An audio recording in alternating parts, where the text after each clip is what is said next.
It was a typical hectic morning in New York City. The subway rattled along the tracks, packed with commuters, each lost in their own world.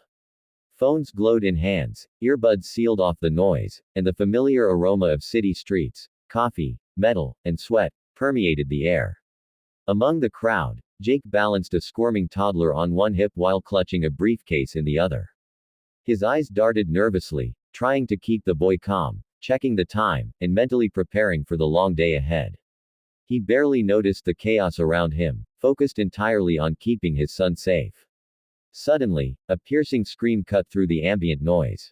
Heads turned, startled commuters froze mid-step, and a ripple of panic spread through the crowded car. Jake's instincts kicked in immediately. He scanned the car and saw a young woman clutching her stomach, her face pale and contorted in pain. Something was seriously wrong. The usual hesitation that grips strangers in a crisis vanished.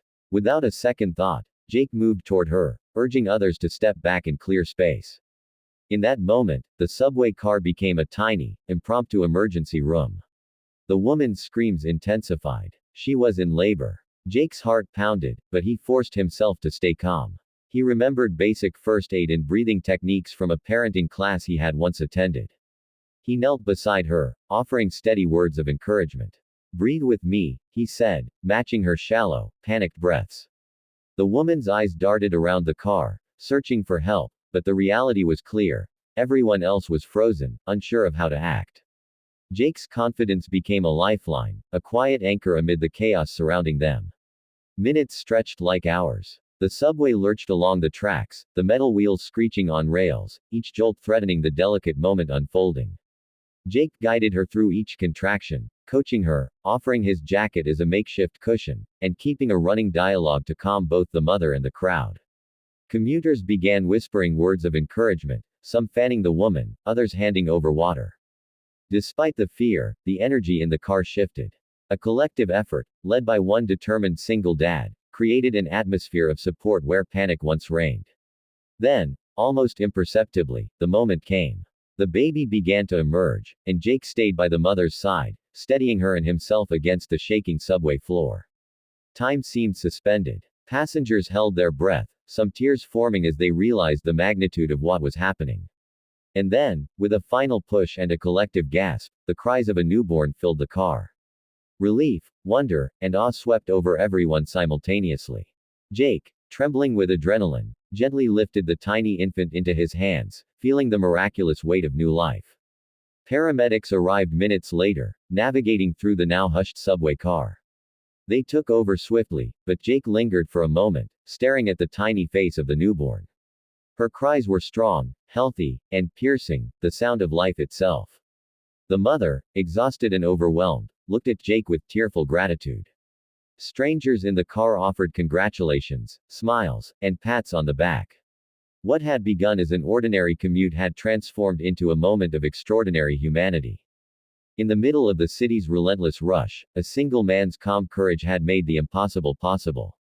As the subway continued on its journey, life inside returned to its usual rhythm. Phones returned to faces, headphones went back in ears, and commuters whispered among themselves about what had just happened. Jake held his toddler a little tighter, his mind still processing the day's events. He had not sought recognition. Nor did he need it. But as he watched paramedics carry the mother and child away, he realized something profound. In moments of crisis, ordinary people could become heroes. And in that chaotic New York morning, Jake had done just that, changing 2 lives forever. 4 days after the subway incident, Jake drove hundreds of miles away from the city, seeking silence and a chance to process everything that had happened. The highway stretched before him like an endless ribbon, surrounded by the stark, sun-baked desert of New Mexico. Dust swirled in the heat waves rising from the asphalt, and the only sounds were the hum of his tires and the occasional call of a distant bird. For the first time in days, Jake felt a measure of peace, letting his thoughts wander, replaying the miraculous birth he had helped bring into the world. As he passed a desolate stretch, an old, abandoned gas station came into view. The paint had peeled from the walls, and the pumps stood silent, frozen in time. Near the edge of the station, a small figure caught his eye. Squinting against the sunlight, Jake realized it was a little girl. She was barefoot, dusty, and clutching a small carved wooden eagle to her chest. Her eyes were wide with fear, scanning the empty horizon as if searching for someone, or something, that wasn't there. Instinct took over. Jake pulled his truck to a stop a few feet away and stepped out carefully, raising his hands in a gesture of peace. Hey, are you okay, sweetheart? He asked, voice soft and reassuring. The girl didn't respond, only hugging the eagle tighter as if it were her lifeline. Her thin clothes hung loosely, and her small frame shivered in the dry heat. Jake grabbed a bottle of water and a snack from his cooler, offering them gently.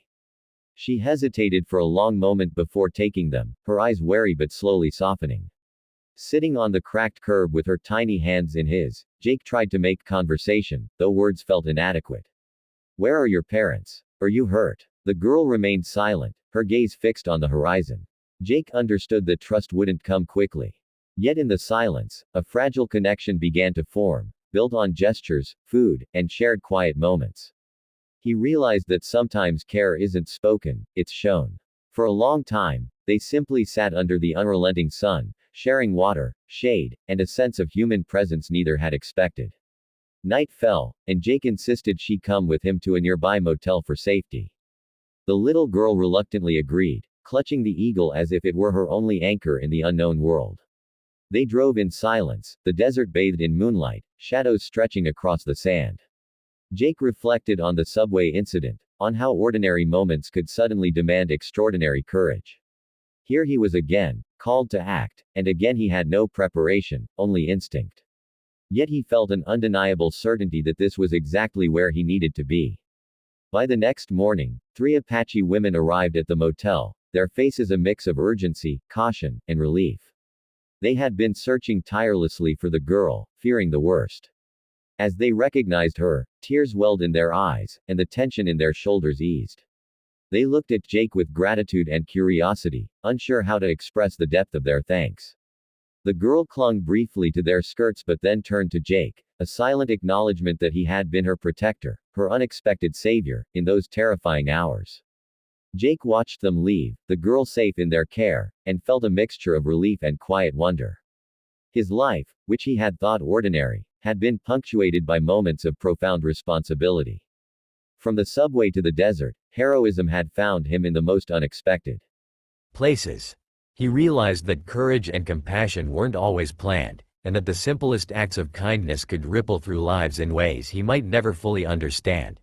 Sitting back in his truck, he exhaled, knowing that sometimes, doing the right thing simply means showing up.